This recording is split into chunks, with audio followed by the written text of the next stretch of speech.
Alors, je suis de retour avec, comme je vous ai dit, la progestérone. Je vous ai fait un schéma. Je veux que vous regardiez la ligne en jaune. Ça, c'est les estrogènes. Quand je parle d'estrogènes, c'est vraiment les estrogènes, 17 bêta-estradiol. C'est ça la molécule que vous faites quand vous êtes une femme en cycle de procréer, des cycles ovulatoires. Alors, nos estrogènes qu'on fait, c'est ceux-là. Donc, quand je vais faire des comparatifs, je vais prendre l'estrogène que votre corps fait, mais ça, c'est l'équivalent. Quand on en manque, on remplace avec celle-là. Puis là, je vous ai fait une courbe. C'est celle qui est en rose. Le rose, c'est la progestérone.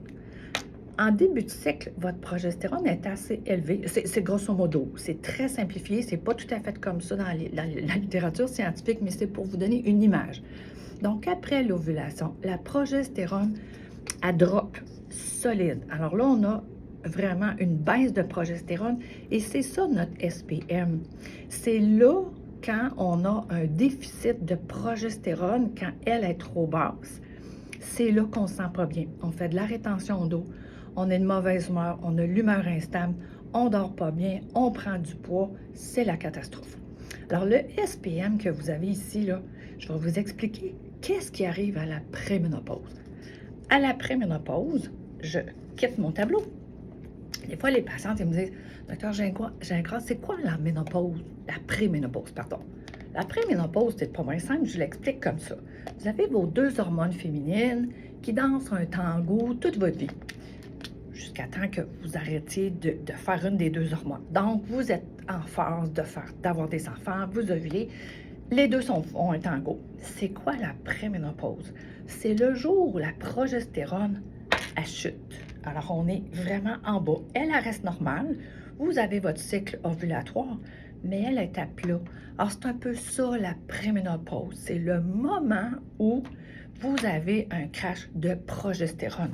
Le crash de progestérone, là, je vous l'ai mis ici, là. Ça, c'est le SPM avant d'être menstrué. Bien, la préménopause, là, regardez bien ça, c'est exactement ça. Si vous regardez le dessin, là, la ligne rose est en haut, puis la ligne jaune, pardon, est en haut, la rose est en bas. Habituellement, je n'ai pas de schéma. Bon, ça va bien, j'ai échappé les hormones. Désolée, vous voyez que c'est tout improvisé. Donc, je reviens. Nos deux hormones, durant notre cycle de femme, mettons jusqu'à 30 ans, nos hormones font un tango à tous les mois. Et là, qu'est-ce qui arrive? C'est ça, la préménopause, c'est la drop, la descente, le déficit de progestérone. Donc, ça peut arriver à 29 ans, à 40 ans, à 32. La préménopause, c'est le jour où la progestérone chute. Et là, vous allez être comme ça, là. Ça va continuer comme ça, à 30, 40, 50. Puis c'est quoi la ménopause? C'est le jour où celle-là, elle chute. Donc, c'est pas plus compliqué que ça. Posez-vous pas la question, c'est quoi exactement? Préménopause, c'est ça. Plus tard, à 50 quelques, des fois ça peut être avant, je vous fais des chiffrons, là, à 50 ans, oups, c'est elle qui chute. Alors, tant que vous n'êtes pas ménopausé, vous avez besoin d'hormones. Pas les deux, juste une, celle-là. À la ménopause, là, les deux sont complètement à plat. C'est là qu'on va les prendre les deux. Ce qui est triste, et puis je suis obligée de faire le constat, là, souvent, ils ont eu des lignes directrices, nos médecins de première ligne, là, puis je leur en veux pas.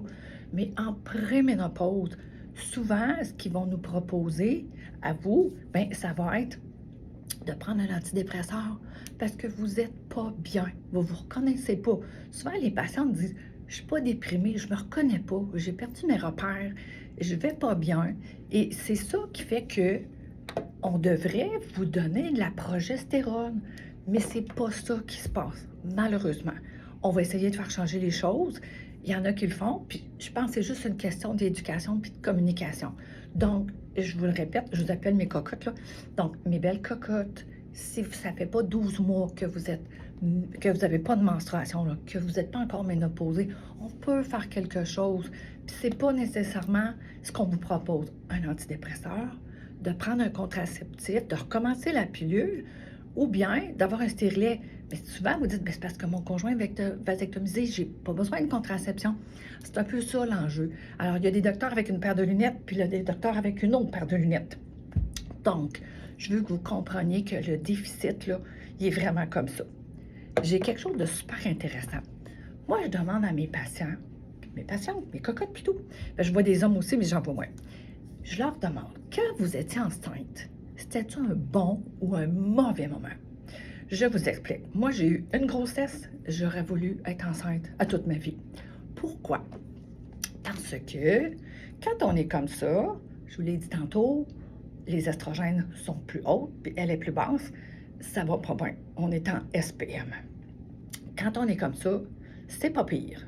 Quand on est comme ça, on a la vie en rose. On voit la vie en rose. Alors, c'est ça. Quand je demande à mes patientes, est-ce que la grossesse est un bon moment? Elle dit oui, j'ai pas pris de poids, j'étais sereine, j'étais pas anxieuse, je dormais bien, plus de boutons, des beaux cheveux, de même. Puis c'est la patiente qui a une grossesse qui dit non, non, moi enceinte, là, c'était l'horreur. Je prenais 100 livres, j'étais de mauvaise humeur, j'étais pas bien, j'avais du reflux, j'étais grognon. Bien, c'est ça, grosso modo. Donc, si vous avez l'impression là, que vous avez 40, 45, 35 ans, puis vous vous reconnaissez pas, là, vous dites hey, je suis comme en SPM tout le temps, bien c'est ça la préménopause.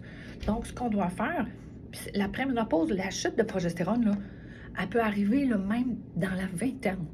Je pense sincèrement qu'il y a des jeunes femmes, dès leur premier cycle menstruel, ils ont un déficit de progestérone après l'ovulation, à un point tel que souvent les femmes vont aller en fertilité.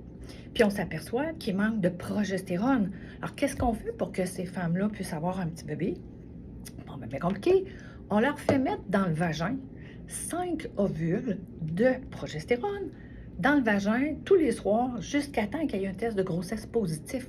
Alors, pour devenir enceinte, on va ramener au bon niveau notre progestérone et c'est la progestérone bioidentique. C'est celle qu'on donne aux mamans pour qu'ils deviennent enceintes.